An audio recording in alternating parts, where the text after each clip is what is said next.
आकाशवाणी जम्मू है। सइयां खबरें च तुंदा स्वागत। पहले खास खबरें कन्नै मैं पूनम डोगरा। विदेश मंत्री डॉ एस जयशंकर होरें आखेआ जे कश्मीर मुद्दे गी संयुक्त राष्ट्र च लेई जाना इक बड्डी बुनियादी गलती ही, जिसी दफा 370 गी खत्म करियै सधारी लैता गेआ ऐ।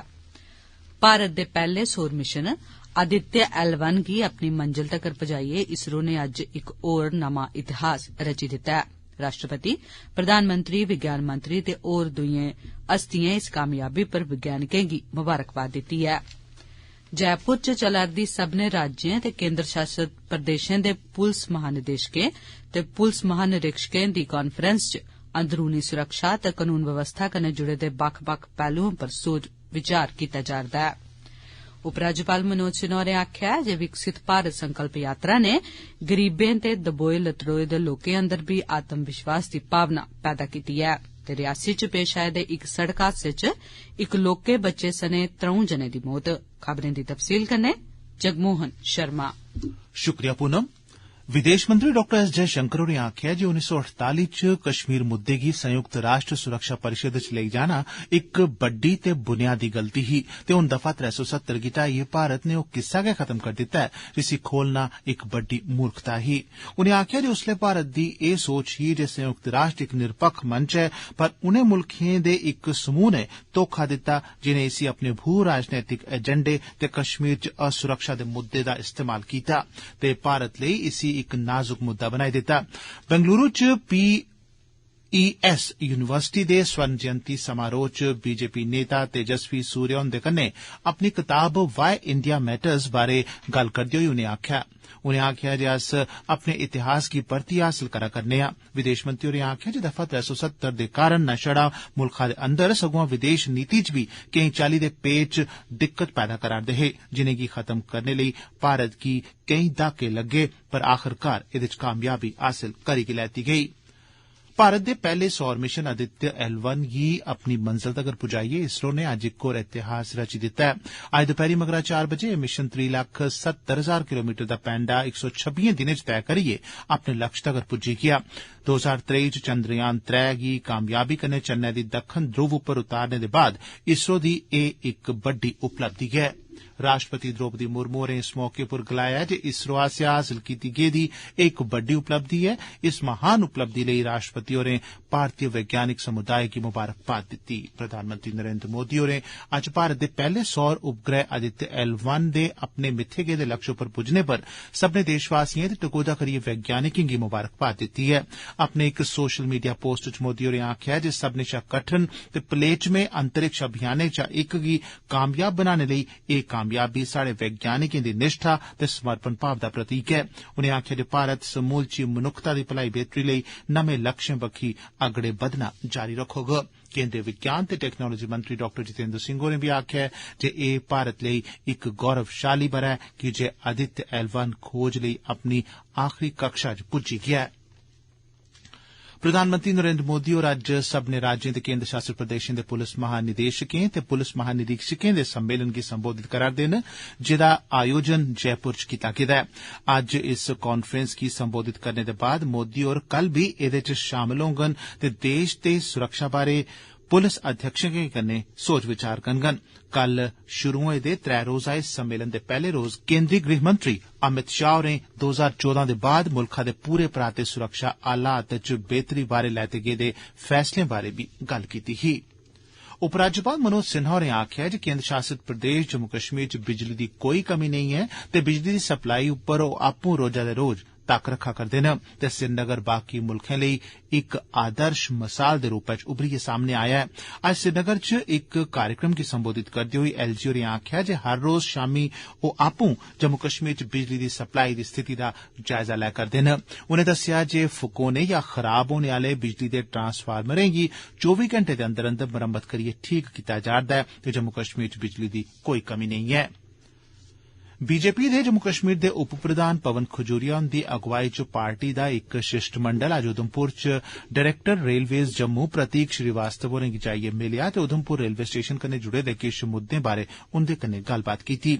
इस बारै आकाशवाणी कन्नै गल्ल करदे होई प्रतीक श्रीवास्तव होरें आखेआ एक डेपुटेशन मुझसे मिला है जिन्होंने अपनी कुछ मांगे रेल प्रशासन को दी हैं, जिसमें प्रमुख जो भी मांगे हैं वो है कि आपका उधमपुर स्टेशन का जो नामांकन का चेंज हुआ है शहीद कप्तान तुषार महाजन के नाम पर, उसमें उधमपुर मिसिंग है तो उसको जुड़वाने के रिगार्डिंग था। इसके अलावा रामनगर जेके स्टेशन जो है उसका वहाँ का जो लोकल नाम है वो नाम चेंज करने के लिए था। इसके अलावा हमारी जो वंदे भारत नहीं चली है उसके स्टॉपेज की एक डिमांड उधमपुर में है, क्योंकि उधमपुर एक बहुत प्रमुख केंद्र है। रियासी दे डिप्टी कमिश्नर विशेष महाजन होरें अज्ज जिले दे बक्ख-बक्ख सेहत संस्थानें दा चानचक्क दौरा कीता। इस दौरान उनें रियासी दे जच्चा बच्चा अस्पताल ते जिला अस्पताल रियासी दा बी निरीक्षण कीता। उनें सीएमओ रियासी होरें गी निर्देश दित्ते जे ड्यूटी शा गैर हाजर 5 अधिकारिएं शा जवाब मंगेआ जा। डीसी होरें अधिकारिएं गी पूरी तनदेही कन्नै कम्म करने लेई आखेआ ते लोकें तगर सब्बै सहूलतां पुजाना यकीनी बनाने दे बी निर्देश दित्ते। प्रधानमंत्री नरेंद्र मोदी होरें स्वास्थी मेहुल हुंदे गाए दे राम भजन दी बड़ी मती सराहना कीती है। अपनी एक सोशल मीडिया पोस्ट च प्रधानमंत्री होरें राम आएंगे भजन गी सांझा करदे होई आखेआ जे इस भजन गी जेड़ा कोई भी इक बारी सुनग ओदे चेते च एह भजन लम्मे अरसे तोड़ी रचे बसे दा रौह्ग।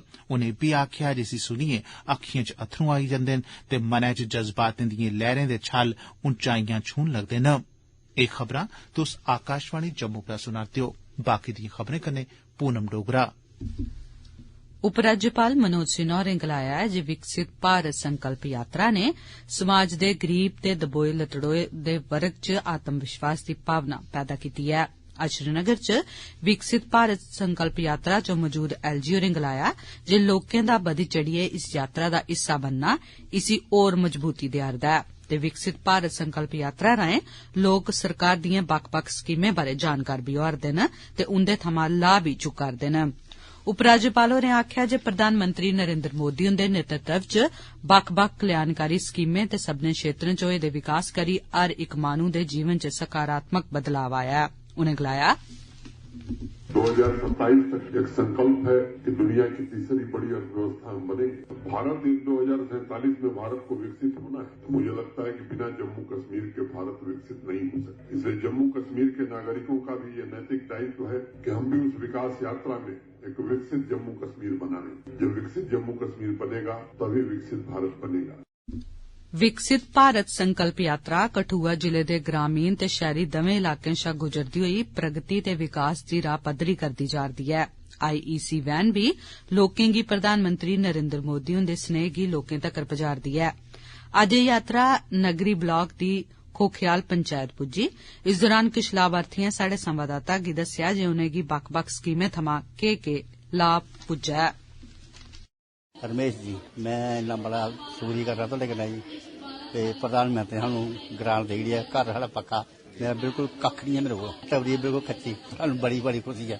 कोटि कोटि प्रणाम प्रधानमंत्री होरें। हाँ जी, पहले मकान कच्चा ही सब जी, हुण मोदी जी ने ग्रांट दी ते ओहदे कन्नै साढ़ा घर बड़ा पक्का अच्छा होई गेदा। बड़ी मुसीबत दिक्खी है, ओहदे कारण सानू बड़े अच्छे दिन बीता दे। पेंशन लगी दी है, सब कुछ राशन फ्री मिला दा, बड़ी मौज बज्जी दी है सब जी। मोदी दा धन्नवाद सानू। विकसित भारत संकल्प यात्रा अज्ज सांबा जिले दे बड़ी ते स्मैलपुर पंचायत भी पुज्जी।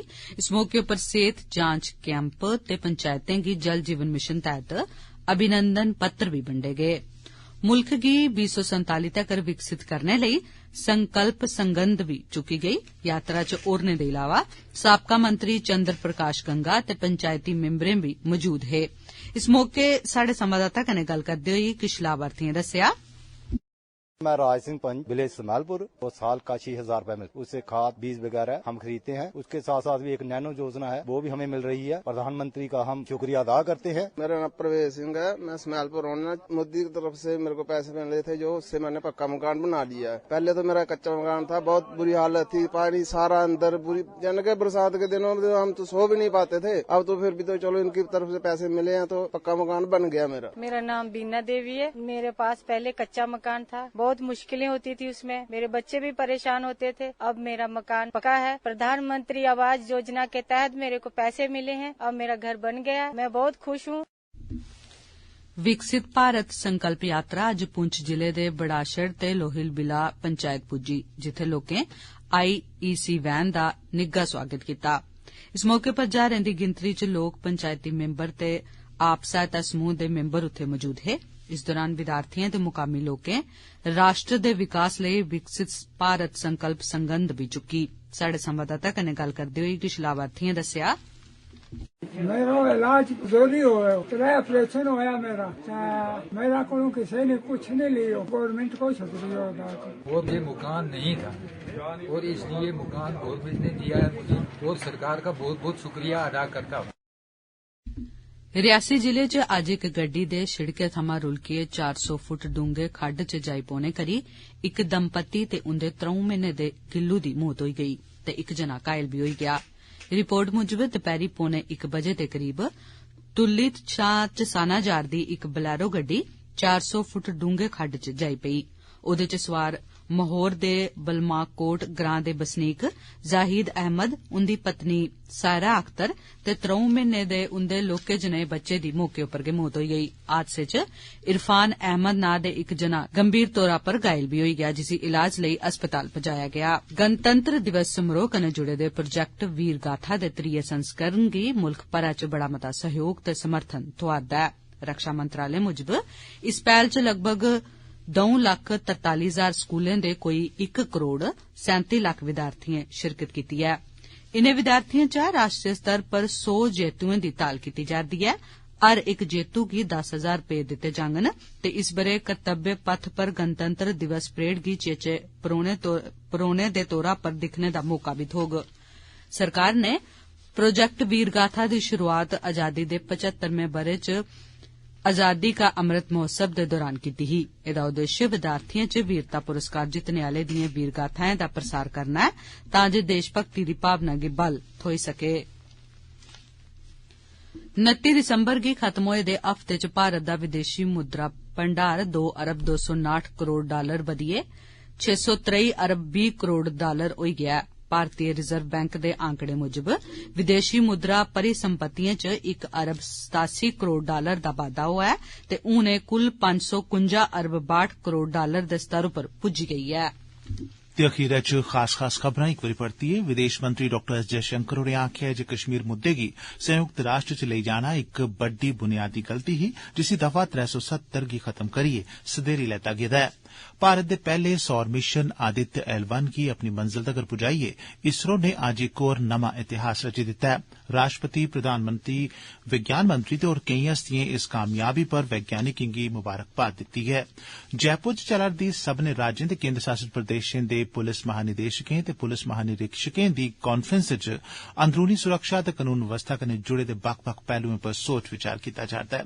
उपराज्यपाल मनोज सिन्हा होरें आखेआ जे विकसित भारत संकल्प यात्रा ने गरीबें ते दबोए लतड़ोए दे लोकें अंदर भी आत्मविश्वास दी भावना पैदा कीती है ते रियासी च पेश आए दे इक सड़क हादसे च इक लौह्के बच्चे सने 3 जनें दी मौत। एदे कन्नै गै खबरें दा एह् बुलेटिन समाप्त होआ।